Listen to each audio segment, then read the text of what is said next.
안녕하세요. 법인영업 마스터 과정 사전학습 6번째 시간입니다. 네, 대한민국 중소기업 CEO는 무엇을 고민하는가?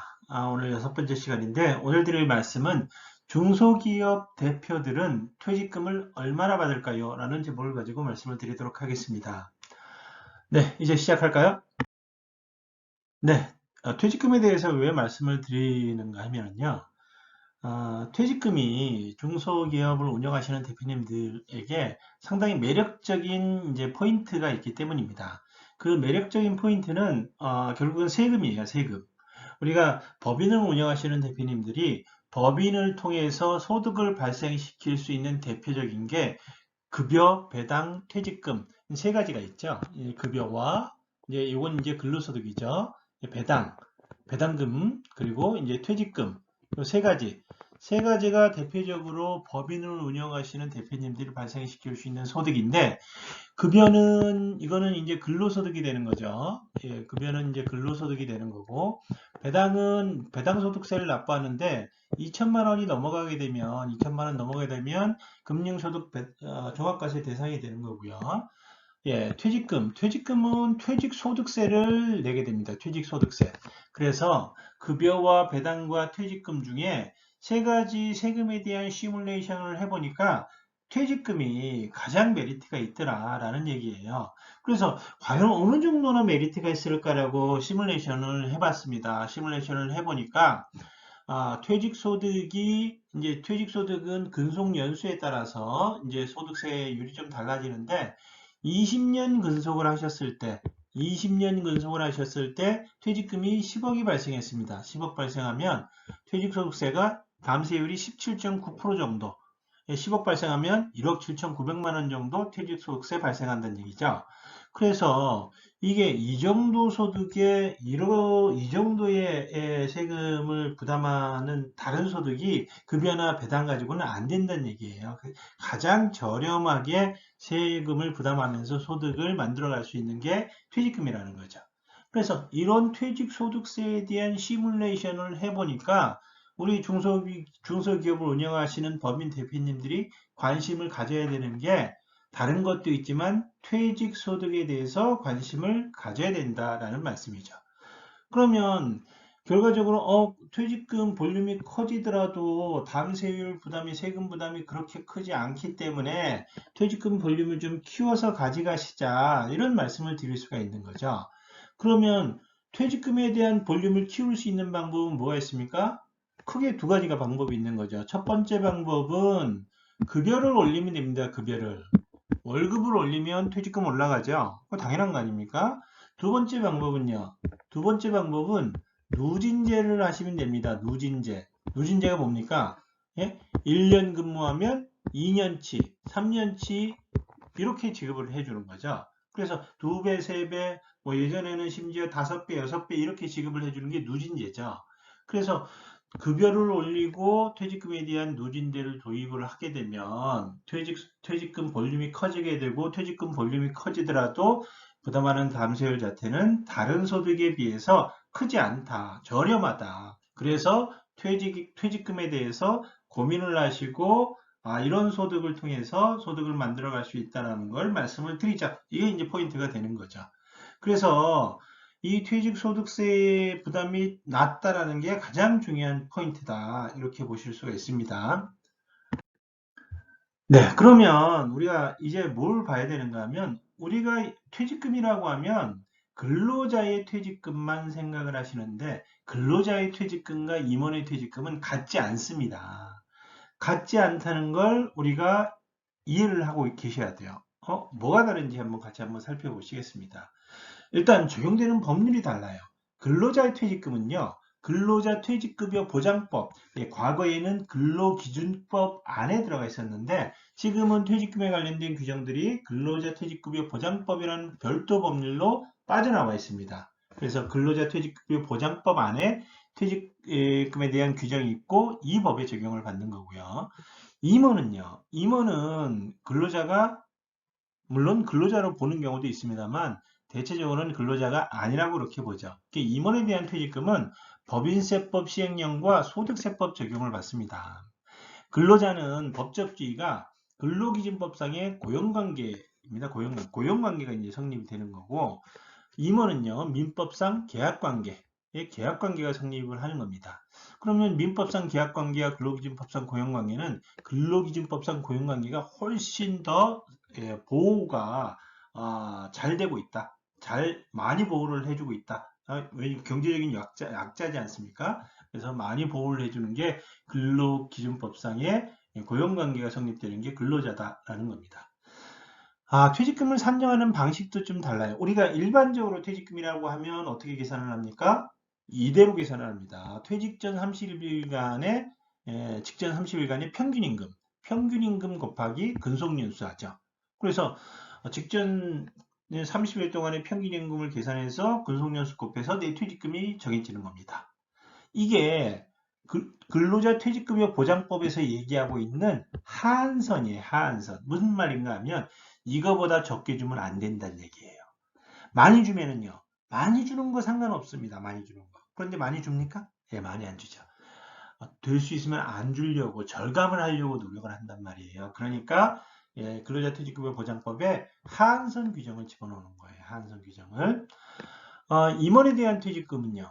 임원에 대한 퇴직금은 법인세법 적용을 기본적으로 받습니다. 법인세법이 어떻게 되어 있는가 하면 정관의 규정이 있으면 정관의 규정을 따라라 라고 되어 있어요.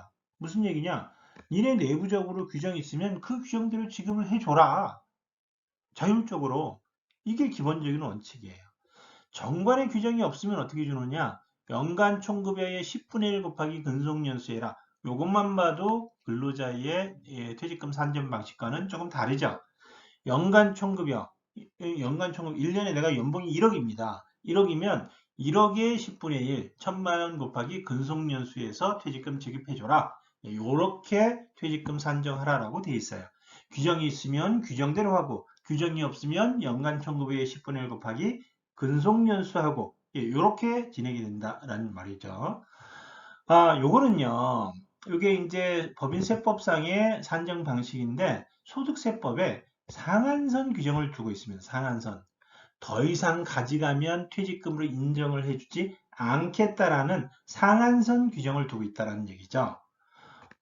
근로자의 퇴직금은 하한선이 있었습니다. 하한선. 임원의 퇴직금은 상한선 규정이 있는 겁니다. 상한선. 이 부분이 다르다라고 보실 수가 있고요. 우리가 이제 일을 하다가 근로자가 퇴직금을 받아가는 건 언제 받아갑니까? 일단 근로자일 때 받아갑니다. 근로자일 때. 근로기준법상 근로자일 때 받아가고요. 1년 이상 근무해야지 퇴직금이 나오죠. 그리고 언제 퇴직금 받아가요? 퇴직을 했을 때 퇴직금 받아갑니다. 과거에는 중간정산이 있었는데 지금 중간정산이 금지돼 있죠. 이런 요건이 충족이 됐을 때 퇴직금 받아가시는 거예요. 근데 임원은요. 임원은 현실적인 퇴직이 있어야 됩니다. 현실적인 퇴직. 퇴직이면 퇴직이지 현실적인 퇴직은 뭐냐? 계속 근무를 하는데 퇴직을 한 것과 똑같은 효과가 있는 경우가 있어요. 이건 나중에 한번 말씀을 드릴게요. 현실적인 퇴직이 있어야 퇴직금 지급이 되고요. 정관에 정해진 규정에 따라야 됩니다. 왜? 정관에 정해진 규정대로 퇴직금 지급하라고 되어 있지 않습니까? 세 번째, 일시금으로 지급해야지 퇴직금을 인정해주고 있습니다. 이거는 근로자의 퇴직금과는 좀 다른 부분이죠. 임원의 퇴직금은 일시금으로 지급해야지 퇴직금을 인정을 해준다. 요 세 가지 조건 충족을 해야지 임원의 퇴직금으로 인정을 해준다라는 규정이 들어가 있는 거죠. 이런 부분들이 근로자와 임원의 퇴직금이 상당히 다른 거다라고 보실 수가 있고요. 퇴직연금, 우리 퇴직연금에 대해서는 근로자는 의무가입 대상입니다. 단 지금 근로자 숫자에 따라서 시행 시기만 약간 다를 뿐이에요. 그래서 지금 근로자는 퇴직연금 의무가입 대상인데 임원은요? 임원은 임의가입 대상입니다. 임의가입이 뭡니까?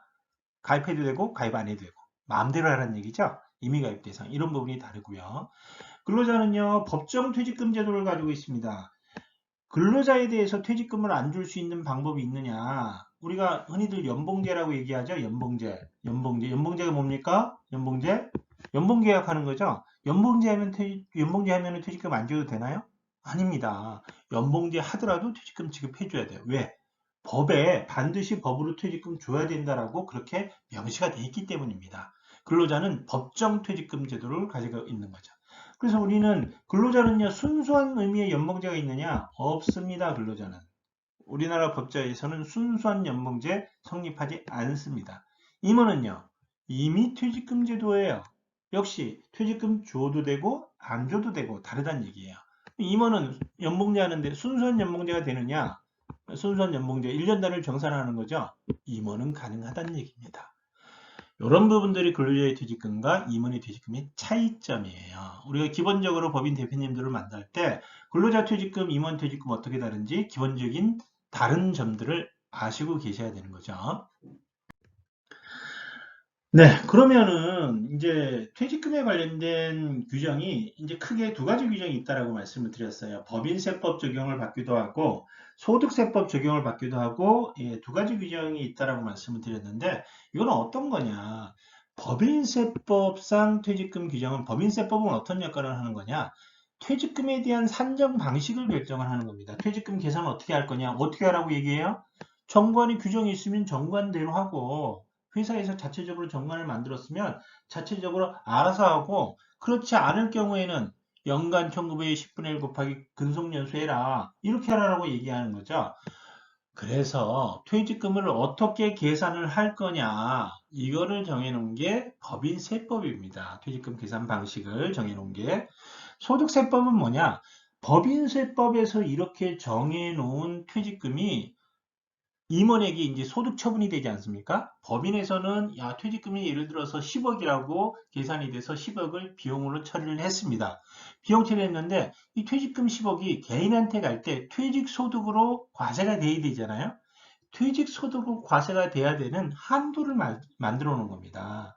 그래서 임원에게 퇴직소득 처분할 수 있는 한도를 설정해 놓은 게 소득세법이다 라고 보시면 되세요. 그래서 이게 두 가지가 상충되는 게 아니고요. 법인세법은 법인세법대로 진행이 되는 거고 법인세 영역에서 소득세법은 개인의 소득 처분에 있어서 소득세법의 영역대로 진행이 되는 겁니다. 집행이 되는 겁니다. 그래서 두 개가 양립하는 규정이다. 이렇게 보실 수가 있습니다.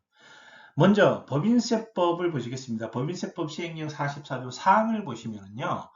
법인이 임원에게 지급한 퇴직급여 중에 다음 각호 어느 하나를 초과하는 금액은 성금 사립하지 않는다. 그러면 다음 각호 어느 하나에 합당한 금액은 손금으로 비용으로 인정을 해주겠다 이런 의미죠.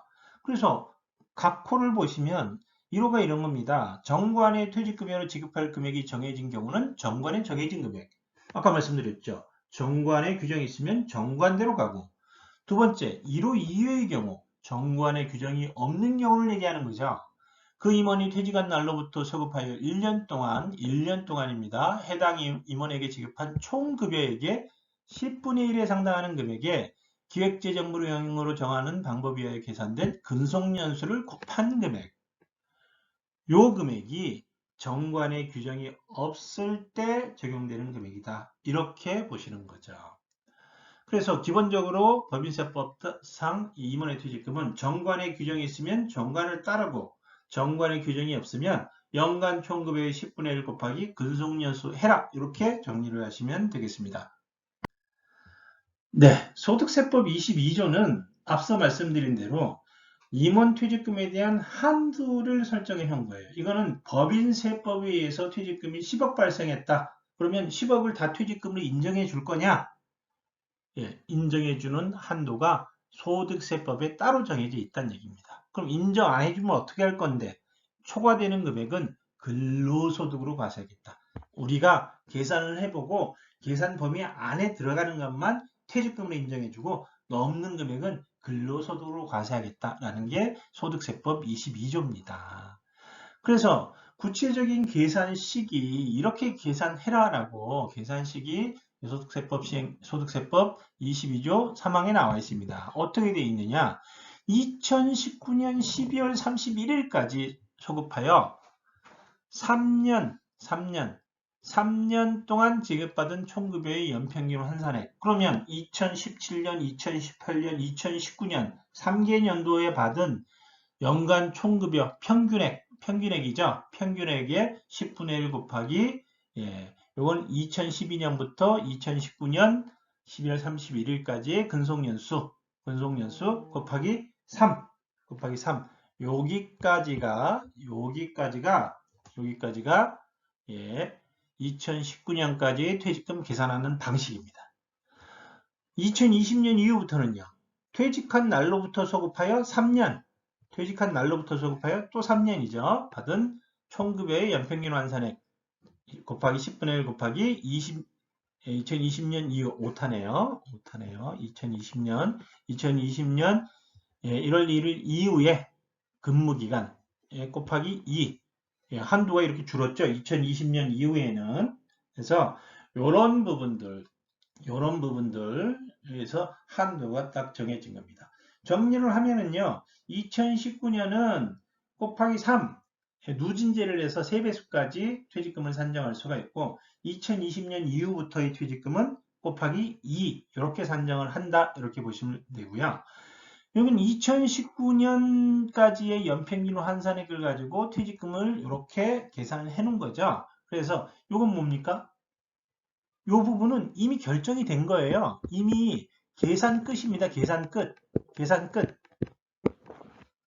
그럼 뭐만 달라져요, 앞으로? 2020년 이후의 퇴직금만 급여와 근속연수에 따라서 달라지는 거죠.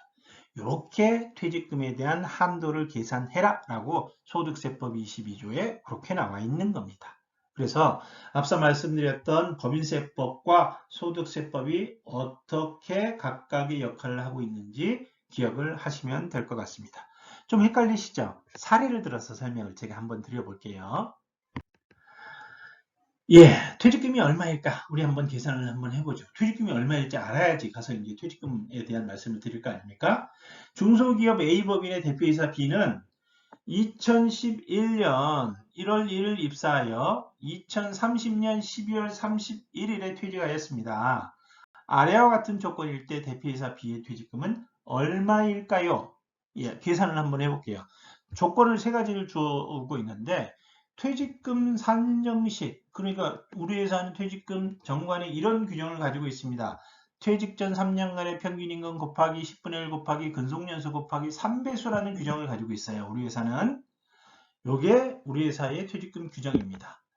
2017년부터 2019년까지의 연평균 급여를 보니까 1억입니다. 1억이고요. 2028년부터 2030년까지 3년간의 연평균 급여를 보니까 2억입니다. 기간이 이제 10년이 넘게 지나니까 연봉이 이제 오른 거죠.